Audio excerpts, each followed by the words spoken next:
I have to admit to you, I'm beyond furious this evening. 80% of the American people support Israel. They support their efforts to defeat Hamas. Almost 90% of the Palestinians support Hamas in the slaughter of October 7th. A majority of young Democrats support Hamas. And the Biden administration supports Hamas. And it will not allow the Israelis to destroy it. That is the bottom line, all the static aside. Joe Biden is sold out to Iran because, in my view, Iran is withholding its nuclear breakout till after the election. Joe Biden paid the Iranians $6 billion for hostages. Joe Biden has allowed to flow into Iran over $100 billion more money than has been sent to Ukraine. Iran killed 3 red-blooded American soldiers, and they didn't pay any price for it. None. You don't know this, but every day and every night, hundreds of missiles are being fired into Israel from Lebanon by Hezbollah. So even if Israel were to surrender to Hamas, who's going to stop that?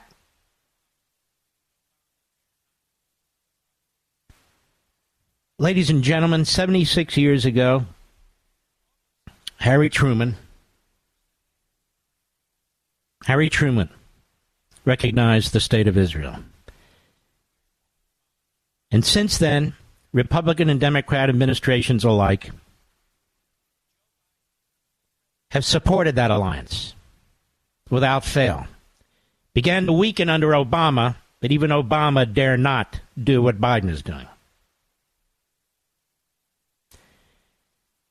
And almost 6 months to the day after October 7th, here we are on October 4th, mark this date down in your calendar, that 76-year bond has been destroyed. Joe Biden is the only president since Truman forward to destroy that bond.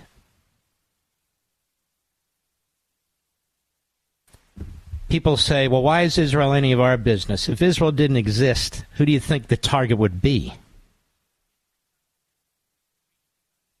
The Iranians want to kill Secretary Pompeo, John Bolton, and others, and they've attempted to.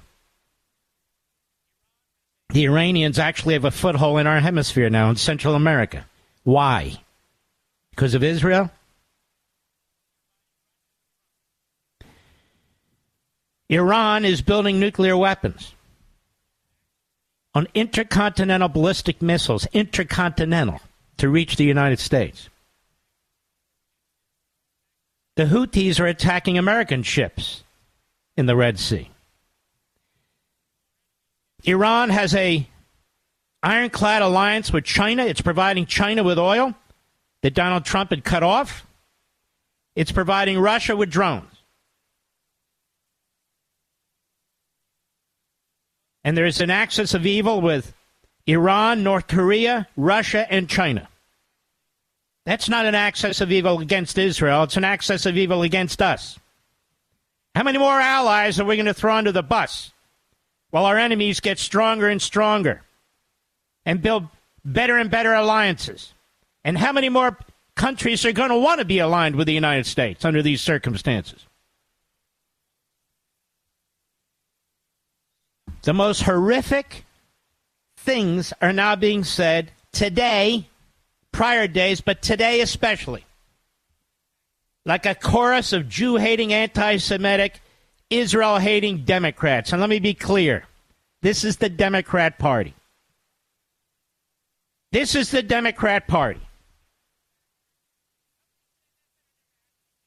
Anthony Blinken is one of the most loathsome stomach crawlers on the face of the planet. And I want to remind everybody that it was Biden who ordered the drone attack They killed an aid worker in Afghanistan and then 9 of his family members, 10 of them, including 7 children. And when that took place, he went to Rehoboth Beach. He didn't apologize. He didn't bend over backwards. Nobody said that better never happen again. And he unleashed holy hell as we were surrendering in Afghanistan. 13 U.S. servicemen murdered. God knows how many Americans are still there, if they're even alive. He doesn't care about human life. When Obama was president of the United States, he used drone attacks left and right. He was condemned by it, by human rights groups and leftists. And under the Obama-Biden administration, upwards of 800 civilians died as a result of drone attacks, including 3 American citizens. Nobody blamed the United States military.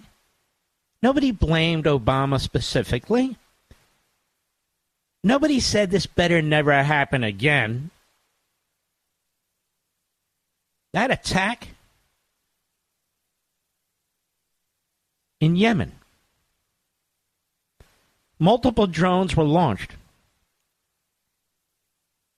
and they hit a 3 or 4 car procession and blew them off the face of the earth. Our intel said that those were terrorists in there. But they weren't terrorists. It was a wedding party. A wedding party. And 27 innocent civilians in Yemen were killed. 27. In one attack.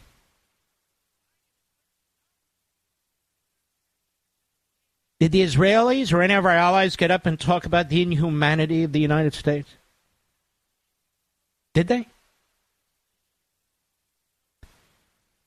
Where's the data? How many civilians in Gaza have been killed by Hamas? I'm looking. There's none. They don't provide any. How many aid workers have been killed by Hamas? We don't have any data. Biden and Blinken know that about 70% of the aid that goes into Gaza winds up with Hamas. Egypt won't open its borders so that people can leave and go into the Sinai Peninsula. And Iran keeps funneling weapons to Hamas. And Biden today demands a ceasefire because the river to the sea crowd in the United States demands a ceasefire, which means Israel will surrender the way we surrendered in Afghanistan, but the result will be far worse than even what took place in Afghanistan. A ceasefire.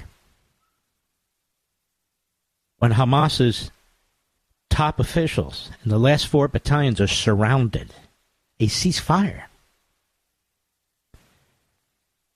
Look at all the incoming Israel's taking from the United States and from our media and the Democrat Party. Jake Tapper is a slimeball in the worst order. Dana Bash is a puke. Wolf Blitzer is a serial liar. Joe Scarborough has become a loathsome anti-Semite. The media are all in.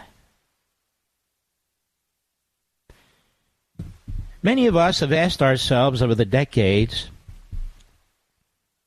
how could a so-called civilized society like Germany, a civilized society like Germany, how could the people succumb to the hate? How could they succumb to the violence? Now, we're not the Third Reich, obviously. But we're not America before Joe Biden either. America's changing, not you and me. America is changing, and it's not from the bottom up and the middle out. 80% of the American people support Israel. It's from the top down. It's from our government. It's from the State Department, the Defense Department, the CIA, and most of all from the White House. They're changing the direction of our country. And the stench of the 1930s is out there. The little Kristallnachts are taking place all over the United States. You have to actually go on the internet and read about it. They're not being reported on cable or network news. Synagogues, Jewish students. It's still going on.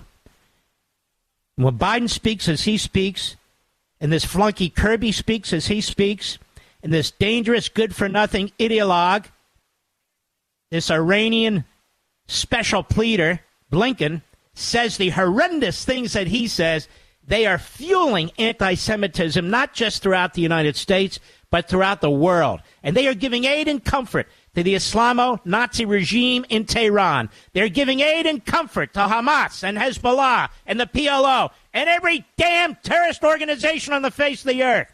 That's what this administration is doing. They are taking hundreds of years built up in America of our moral superiority. That's right, of our moral strength, of our principles, and they're burning them to the ground. One administration, whether it's the border, whether it's trying to imprison Donald Trump, and now they're targeting the state of Israel. They are doing more damage to the state of Israel than Iran is doing today.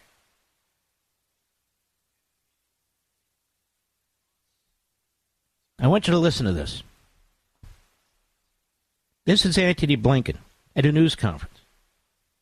It's not just any news conference. He's in Brussels, Belgium, with our NATO allies. And I want you to hear what he says in front of them and to the entire world. Cut 22, go. Now, of course, what happened after October 7th could have ended immediately if Hamas had stopped hiding behind civilians, released the hostages, and put down its weapons. This is a throwaway line because Hamas is held to no standard whatsoever. And oddly enough, this guy's so sick, he says, because they're terrorists, we don't have to hold them to a standard. Excuse me? We don't expect anything from them. What? They're holding 5 American citizens, you bonehead. Go ahead. But Israel is not Hamas. Israel is a democracy. Hamas, a terrorist organization. And democracies place the highest value on human life. Every human life. That's not correct.